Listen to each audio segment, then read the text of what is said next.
गोविंद हरे मुरारे, नाथ नारायण वासुदेव।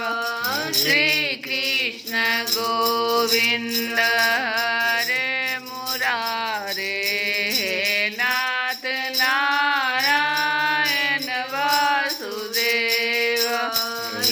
नाथ नारायण वासुदेव, हे नाथ नारायण वासुदेव, हे नाथ नारायण वासुदेव, हे नाथ नारायण वासुदेव। श्री कृष्ण गोविंद हरे मुरारे, हे नाथ नारायण वासुदेव। हरे राम राम राम हरे हरे, हरे कृष्ण कृष्ण कृष्ण हरे हरे, हरे राम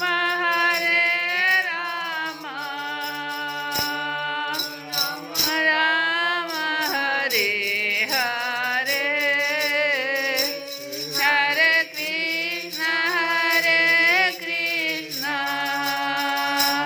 कृष्ण कृष्ण हरे हरे, हरे राम राम राम हरे हरे, हरे कृष्ण कृष्ण कृष्ण हरे हरे।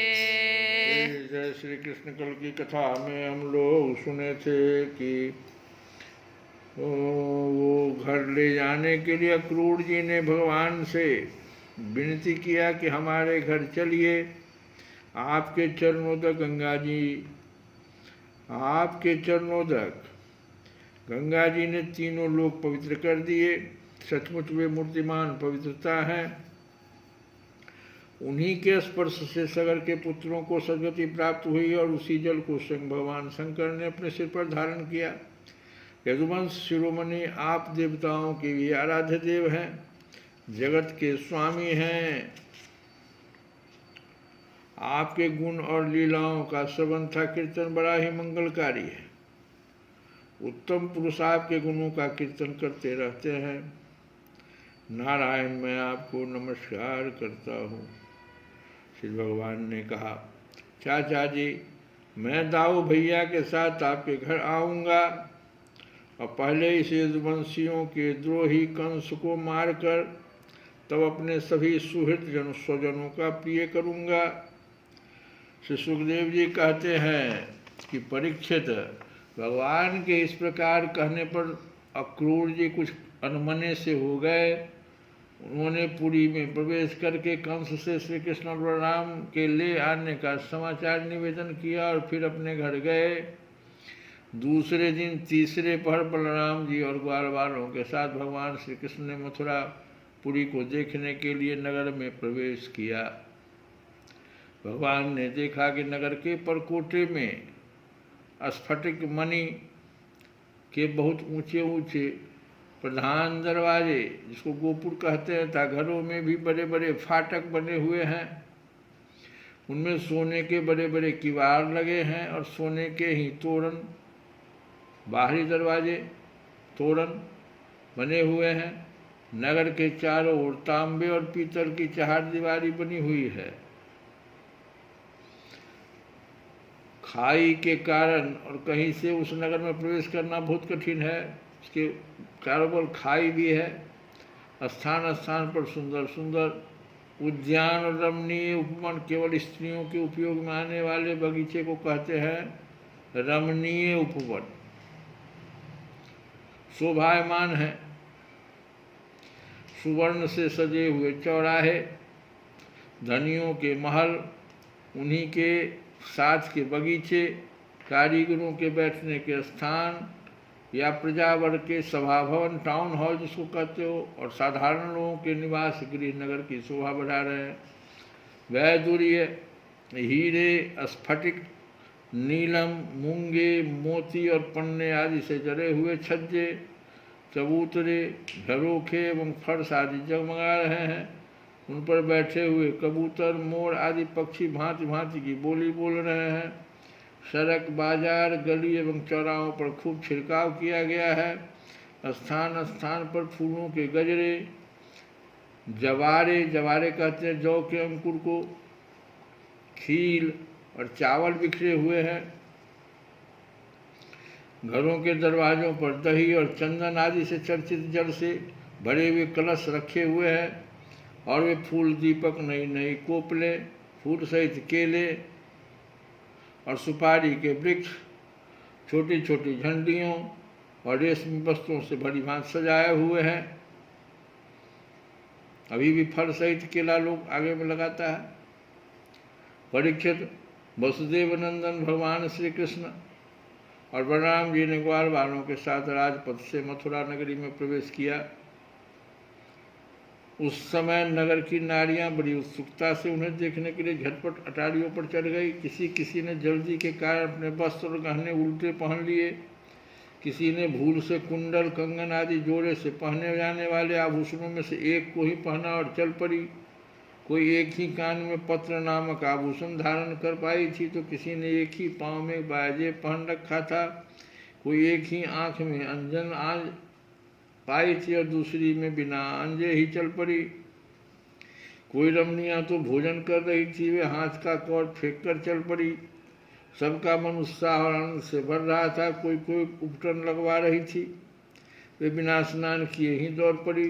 जो सो रही थी वे कोलाहल सुनकर उठ खड़ी हुई और उसी अवस्था में दौड़ चली।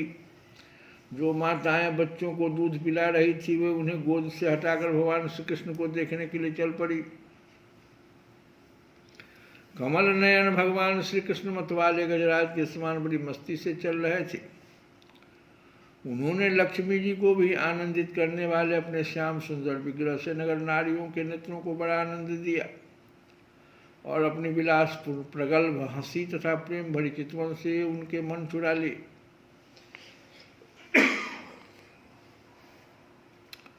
मथुरा की स्त्रियां बहुत दिनों से भगवान श्री कृष्ण की अद्भुत लीलाएं सुनती आ रही थी।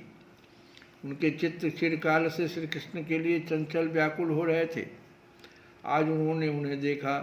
भगवान श्री कृष्ण ने भी अपनी प्रेम भरी चितवन और मंद मुस्कान की सुधा से सींचकर उनका सम्मान किया। परीक्षित, उन स्त्रियों ने नेत्रों के द्वारा भगवान को अपने हृदय में ले जाकर उनके आनंदमय स्वरूप का आलिंगन किया। उनका शरीर पुलकित हो गया और बहुत दिनों की विरह व्याधि शांत हो गई। मथुरा की नारियां अपने अपने महलों की अटारियों पर चढ़कर बलराम और श्री कृष्ण पर पुष्पों की वर्षा करने लगी। उस समय उन स्त्रियों के मुख कमल प्रेम के आवेग से खिल रहे थे। ब्राह्मण, क्षत्रिय और वैश्यों ने स्थान स्थान पर दही, अक्षत जल से भरे पात्र, फूलों के हार, चंदन और भेंट की सामग्रियों से आनंद मग्न होकर भगवान श्री कृष्ण और बलराम जी की पूजा की। भगवान को देखकर सभी पूर्ववासी आपस में कहने लगे, धन्य है गोपियों ने ऐसी कौन सी महान तपस्या की है जिसके कारण वे मनुष्य मात्र को परमानंद देने वाले इन दोनों मनोहर किशोरों को देखती रहती है। इसी समय भगवान श्री कृष्ण ने देखा एक धोबी जो कपड़े रंगने का भी काम करता था उनकी ओर आ रहा है। भगवान श्री कृष्ण ने उससे धुले हुए उत्तम उत्तम कपड़े मांगे।